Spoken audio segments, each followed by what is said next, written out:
ఆత్మను శుభ్రపరిచి మంచి శిక్షణలో ఉంచునది విశ్వాసము మరియు సత్కార్యాలని, ఈ మనసును అణచివేయునది పాడు చేయునది అవిశ్వాసము, దుష్కార్యాలు, పాపాలు అని ఒక విశ్వాసి నమ్ముతాడు.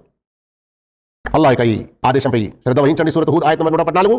దినము యొక్క 2 అంచులలోనూ రాత్రి గడియలోనూ నమాజును స్థాపించు.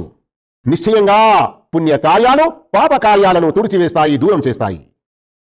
ఈ ఆయత ద్వారా పాపాల నష్టం, ఆ పాపాలను తుడిచివేసే పుణ్యాలు చేస్తే మన ఆత్మశుద్ధి యొక్క విషయం కూడా ఇందులో బోధపడుతుంది. వాటన్నిటిలో నమాజ్ ఆచరణ పరంగా చాలా గొప్ప విషయం అని కూడా బోధపడుతుంది. ఇక పాపాల నష్టాన్ని, దీనివల్ల మన ఆత్మ ఎంత చెడిపోతుందో గమనించండి. సూరతుల్ ముతఫ్ఫిఫీన్ ఆయత్ నంబర్ 14. అది కాదు, అసలు విషయం ఏమిటంటే వారి దురాగతాల మూలంగా వారి హృదయాలకు తుప్పు పట్టింది. అల్లాహు అక్బర్. అల్లాహ్ మనల్ని ఇలాంటి పరిస్థితికి గురి కాకుండా కాపాడుకో. అల్లాహ్ మమ్మల్ని కాపాడుకో. సంక్షిప్త భావం ఏమిటంటే ఎప్పుడైతే మనిషి ఒక పాపం చేస్తాడో అతని మనస్సులో ఒక నల్ల మచ్చ గుర్తు పడుతుంది. ఒకవేళ అతను తోబా చేసుకున్నాడు, ఏదైనా పుణ్యకార్యం చేశాడు అంటే ఆ మచ్చ దూరం అయిపోయి మనస్సు మళ్ళీ శుభ్రంగా తెల్లగా ఉంటుంది.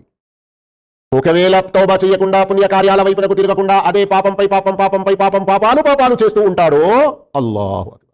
పెంక తెలుసు కదా, దోషాలు వేస్తారు, ఆమ్లెట్లు వేస్తారు, దాని వెనుక కింద ఎలా ఉంటుంది, ఆ విధంగా అతని యొక్క మనస్సు మొత్తం నల్లగా మారిపోతుంది. అల్లాహ్ మన ఆత్మ శుభ్రపరచుకోవాలంటే విశ్వాసం కరెక్ట్గా బలంగా ఉండాలి, మరియు పుణ్యాలపై పుణ్యాలు, సత్కార్యాలపై సత్కార్యాలు చేస్తూ ఉండాలి.